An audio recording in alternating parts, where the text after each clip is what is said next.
Hey guys, welcome back to Fly By Night Reviews. I'm your host Kiren. I'm Dom. Today, me and Dom are reviewing Furiosa, a Mad Max saga. It is currently out in the theaters. What did you think, Dom? I enjoyed it. I thought it was good, but it was not as good as Fury Road.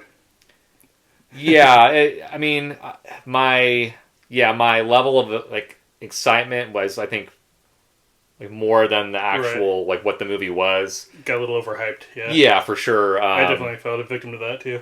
Yeah, because the trailers were really good. It's I still like the movie a Oh, yeah. lot. That's a very good-looking movie.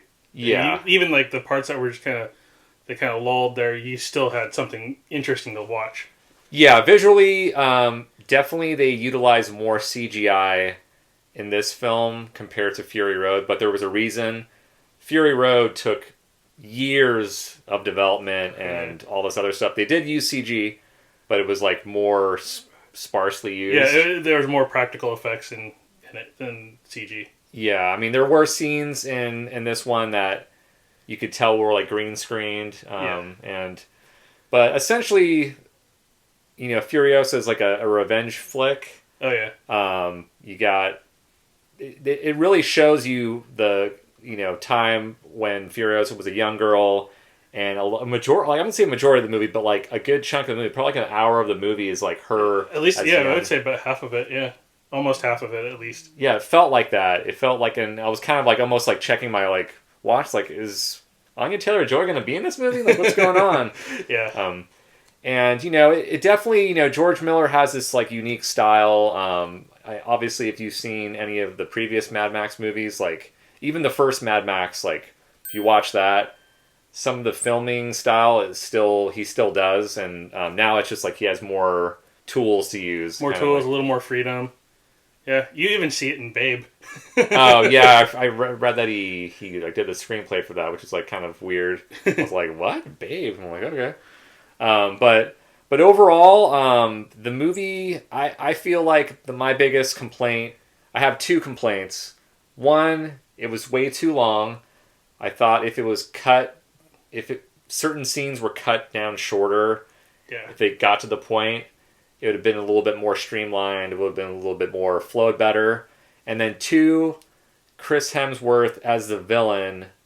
I don't think he was villainy enough. I don't think he was evil enough, I guess.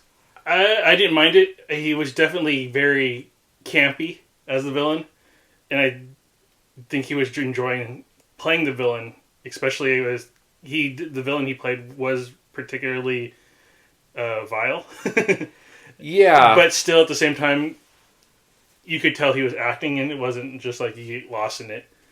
But I mean, for what it was, I enjoyed it. Yeah, he kind of he was too likable in the beginning of the movie.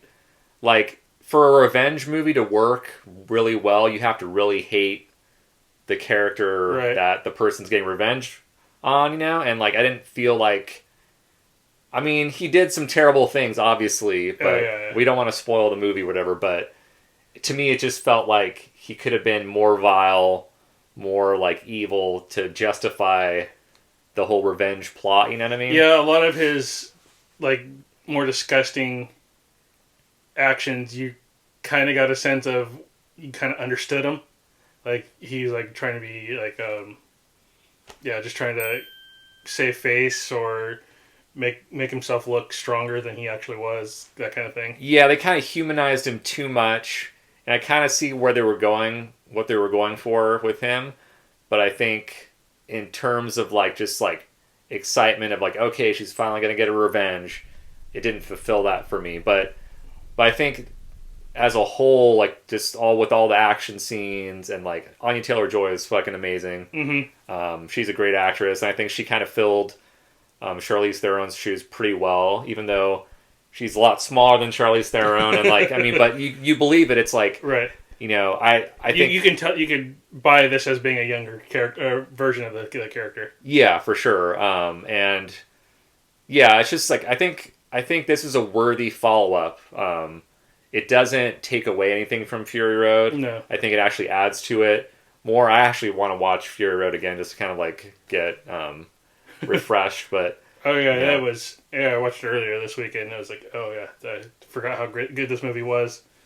But yeah, it's definitely suffered from pacing. Yeah, for sure. But don't let that kind of sway you from actually watching it. This movie deserves to be watched in the theater. Oh yes, that's Um, definitely a theater movie. Yeah, great action. Again, great special effects, and Hmm. just every seemed like every scene could be like a freaking hanging up on your wall. Oh yeah. It was so good. Well, that's it for today's video. Hope you guys enjoyed that. As always, if you like this video, be sure to like and subscribe below. Have you seen Furiosa, a Mad Max Saga? Are there any other movies you're looking forward to coming out soon? Yes, and also be sure to like and subscribe. We are almost at 200 subscribers, and it would mean a lot. But on that note, we will catch you next time. Peace.